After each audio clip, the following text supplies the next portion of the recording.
Ilan taong ka na? 40. 40 ka na. O sige.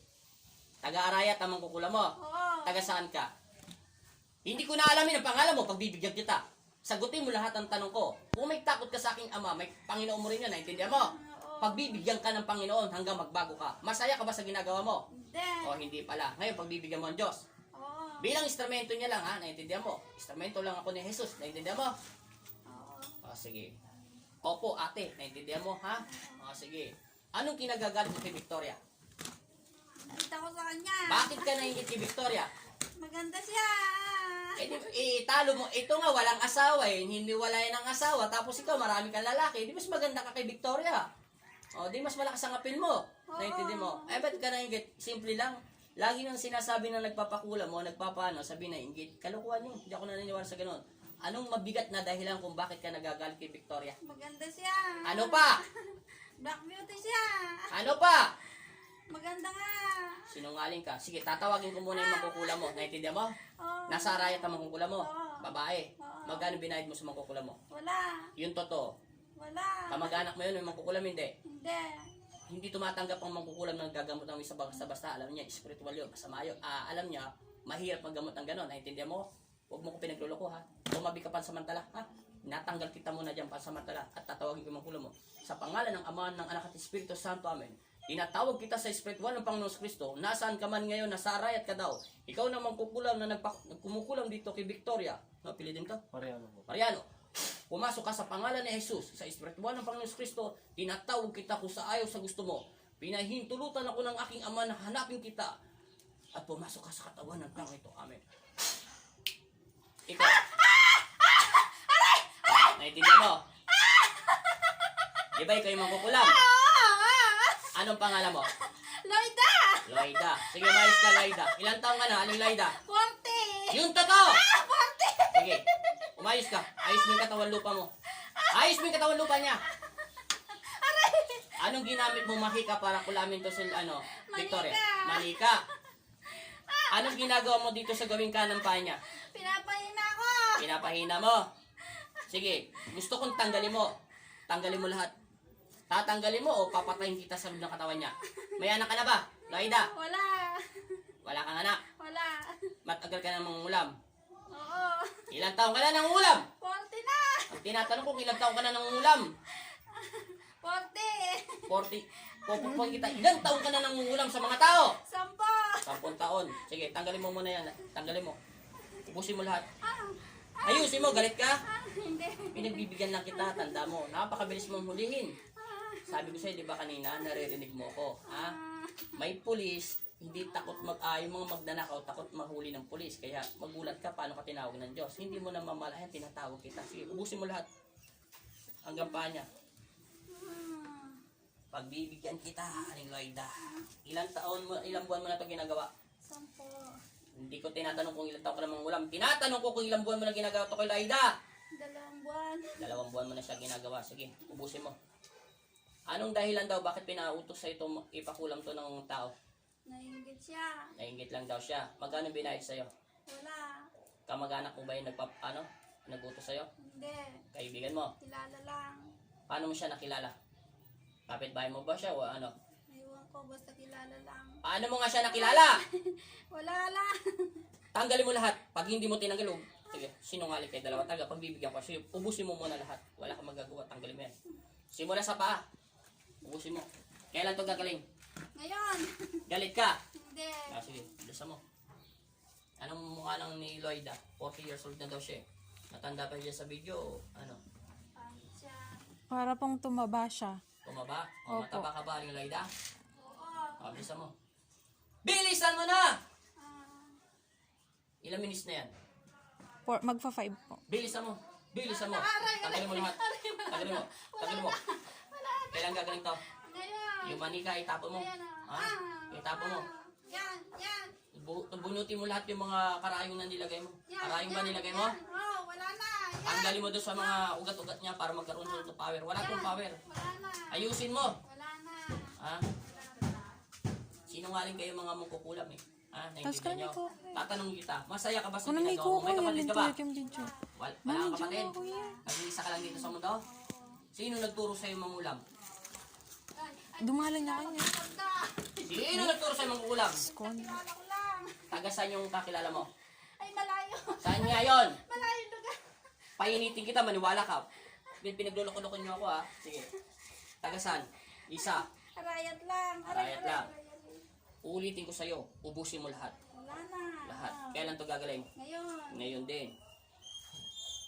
Pagbibigyan kayo ng Panginoon si Kristo, naintindihan nyo. Pag inulit mo pa to, tanda mo sinasabi ko. Sa ayaw sa gusto mo, bibigyan kita ng sakit. Pero hindi ako magbibigyan ng sakit. Alam mo kung sino magbibigyan sa'yo ng sakit? Ano yung nakita? Ano ang apelido mo? Mariano. Aray. Sinungaling ka, huwag mo ginagamit ang apelido niya. Yung totoo. Sige. Sasaktan kita sa puso mo. Aling Laida, anong pangalan? Apelido mo? Tiberio. Tiberio. Ha? Naintindihan mo? Oo. Manahimik na kayo, ha? Oo. Tanda mo, pag nilubog ko sa puso mo yan, tatagos yan. Naintindihan mo? Huwag mo akong pahintulutan, nasaktan kita. Naintindihan mo? Ang pag-ibig ng Diyos, dapat magbago na kayo, ha? Nagkakasira-sira na nga mundo sa maraming coronavirus o mga etc. Ang sakit sa mundo. Hindi pa rin kayo natututo sa Panginoon. Ha? Naintindihan nyo? Manahimik na kayo. Itigil mo na to. Kung wala kang bayad, sinungaling ka. Hindi ka tatanggap o magtatrabaho ng isang bagay na isang taon magpapahirap na para dasalan to ng dasalan kung wala kang bayad. Nasa sayo na kung sinungaling ka. May kasalanan ka pa rin sa Diyos. Naintindihan mo? Manahimik ka. Tanggalin mo na to. Oo, wala na. Ayusin mo, ha? Pagbibigyan kita. Hindi ako ang nagagalit sa'yo. Hindi rin ang aking ama o Panginoon mo. Naintindihan mo?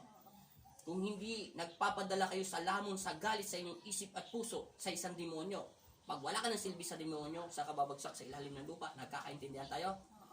Naiintindihan mo? Oo ka lang na o, tanda mo sinasabi ko sa'yo. Sa ayos sa gusto mo, tatawagin kita pag inulit mo pa to. Naiintindihan mo? Kahit nasaan ka lugar, tanda mo. Para kang siraulo dun. Huwag niyo na itong gambalain, ha? Ngayon, tumabi ka at kakausapin ko yung nagpapakulam yan. Sa pangman, tinatawag kita yung nagpapakulam. Ikaw. Sumandal ka. Naintindihan mo? Sumandal ka. Sumandal ka! Huwag mo nang ulitin to. Ulit tanong ko na lang. Hindi ko na alamin ang pangalan mo. Magkalapit lang kayo ng bahay nito. Oo. Nagagalit ka lang sa kanya. Oo. Ikaw lalakero ka, ha? Wala akong pakalam kung marami kang lalaki. Ang akin lang, mali ang ginagawa mo. Naintindihan mo, ha? Kung ikaw ay maraming lalaki at naiinggit ka sa kagandahan nito, mas maganda ka sa kanya. Naintindihan mo? Ako na nagsasabi kasi marami kang lalaki. Pero kaawaan ka ng Diyos sa mga ginagawa mo sa kaibigan mo, sa mga kapitbahay mo. Naintindihan mo? Oo. Dahil ang katawan ng Diyos ay hindi dapat yung pinagsasamantala ng iba-ibang lalaki. Naintindihan mo? Oo. Manatili ka kung sino mamahalin mo at mamahalin ka. Nagkakaintindihan tayo. Ale, hindi mo na kita bibigyan ng pangalan dahil ayaw mo. Mahirap eh, kasi magkapit-bahay lang kayo nito, magkalapit lang kayo. Wala po siyang anak. Wala po siya. Wala siyang anak.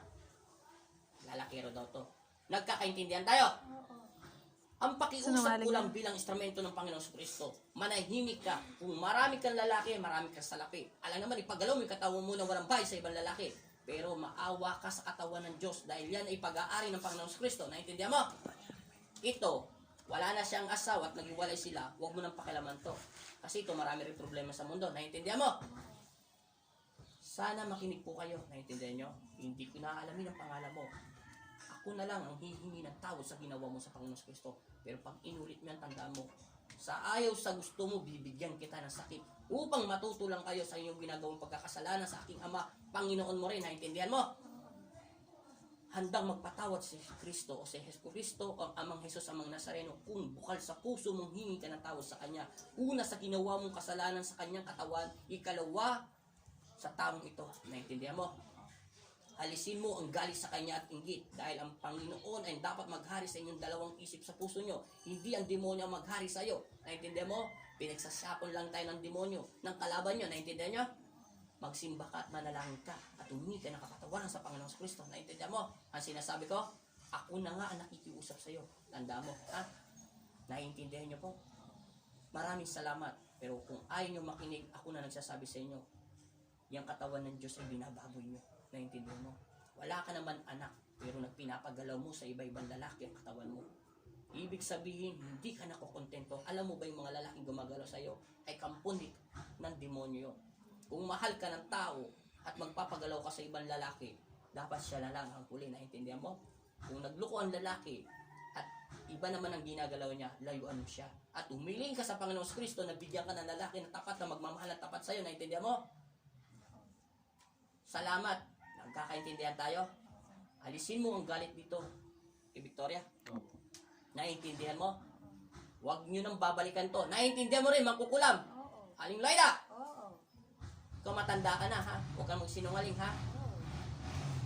Ay iba-iba pa boses mo. Oo. Alam ko boses ni Loida. Naintindihan mo? Oo. Naintindihan mo? Oo. Pasalamat ka. Walang pahintulot ang Panginoon na bigyan kita ng sakit. Naintindihan mo? Kung kaya niyong pasukin to sa spiritual, kaya ko rin kayong saktan sa spiritual ng Panginoon Kristo. Walang mananalo sa Ama sa langit at mo. Tao lang tayo lahat. May kahinaan at nagkakasakit. Ang pag-ibig ng Diyos ay walang hanggan. Uulitin ko ang sinabi ko, tigilan niyo na po yan. Naintindihan tayo? Humingi kayo ng tawad sa Diyos, kayong dalawa. At humingi ka rin ng tawad sa taong ito. Ikaw mauna, Aling Loida. Ay, patawad. Wala na. Inalis ko na. Kanino kayo hingi ng tawad? Kay Victoria. Yung unang-una, Sa Diyos. ayusin mo. Sa Ama. Nararamdaman ko ang iyong spiritual at nagsisinungaling ka. Hindi bukal sa puso mo ang pagtatawad mo. Tanda mo, sasaktan kita sa loob ng katawan niya. Tawad po, Ama. Yung bukal sa puso mo at hindi ko nakikita yung liwanag. Tawad po. At itaas mo ang kamay mo. At sabihin mo yung pangalan mo sa kanya. At alam niya yun, pag nagsinungaling ka, iinit tong krus nito. Imamay ko lang ang pitik nito. Pag uminit to at hindi ka nagsinungaling ka na sa pangalan mo, sabihin mo ang pangalan mo sa Panginoon. Tumingi ka na tawad. Sabi mo. Victoria, humingi ang tawad sa'yo. At kanino? At sa Ama. Huwag mo nang gagawin to, ha? Opo. Tanda mo sinasabi ko sa'yo. Opo. At umalis ka dyan. At yung pangalawa naman, ikaw, babae na malapit sa lugar nila, malandi at lalakero, humingi ka ng tawad sa Panginoon Kristo sa ginagawa mong kasalanan, ha? Tawad po, Ama. Ayusin mo lang. Opo. Pagbibigyan ko kayo. Ilang minutes na yan? 12 po. Pag pinaalis ko kayo, lalayas kayong dalawa, nagkakaintindihan tayo. Opo. Sa pangalan ng Ama, ng Anak at Espiritu Santo, masamang espiritong pumapasok sa loob ng katawan ni Victoria at sa mga taong nagpapakulam at nangungulam, pinapalayas ko kayo sa pangalan ni Jesus. Amen.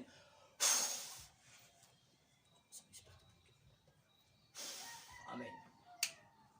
Ginigising ko si Victoria sa pangalan ni Jesus. Amen.